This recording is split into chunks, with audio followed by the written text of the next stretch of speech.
clarify your name for my pronunciation purposes and present your testimony. Yes. Thank you, Mr. Chair and members of the committee for the opportunity to be here today and speak with you. My name is Lori Schluttenhofer. I am co-president and CEO of Services for Opportunity Partners, which is an organization providing a broad spectrum of residential, employment, and day services for Minnesotans with disabilities. I also serve on the board of directors for the Minnesota Organization for Habilitation and Rehabilitation, otherwise known as MOHR. And I apologize for sending the committee and you, Mr. Chair, such a jumbled word salad of consonants this morning. I am here today to speak on behalf of over 100 nonprofit providers of employment and day services for people with disabilities in the state of Minnesota. And I thank you for this opportunity to share our views on the recently released governor's budget proposal. When the governor's proposal was released last week, it was extremely disappointing to see the proposed state funding reductions for waiver-funded disability services, especially around employment and day support services. There are two proposals specifically that I'd like to draw your attention to. The first is found on the bottom of page 133 in the governor's budget proposal for the human services section. And what that suggests is that we reduce a component of the rate setting methodology called the absence and utilization factor.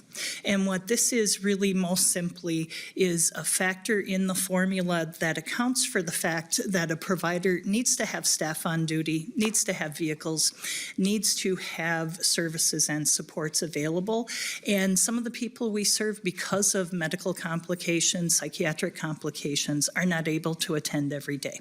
But we need to be ready to serve them.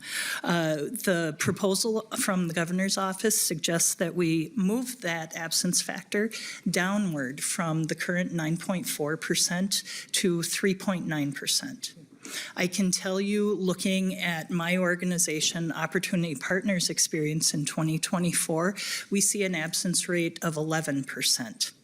And bringing this factor down to 3.9 would really equate from our calculations into over a 5% reduction in the rates paid to provide those services. The second proposal, which is found on page 136 of the DH section, proposes to cap scheduled adjustments to the inflationary adjustments to the disability waiver rate system. As my colleagues at ARM shared earlier, this will have just a devastating impact. We have been at the legislature year after year talking about the discrepancies because the automated rate adjustments that are built into the rate setting formula are based on backdated data. We have been trying to play catch up for a number of years.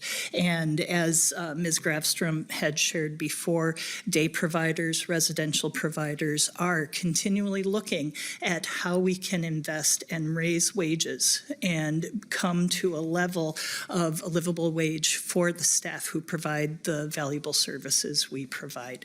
Capping those increases when there is already such a discrepancy between what we are able to pay our staff persons and what people in the private sector are able to earn will just be devastating as we move forward. The bottom line is that state reimbursements for our services, as I mentioned, go primarily to wages and fighting that battle of bringing our staff's wages up to a livable level. And these funding reductions will only make the situation worse as we go forward.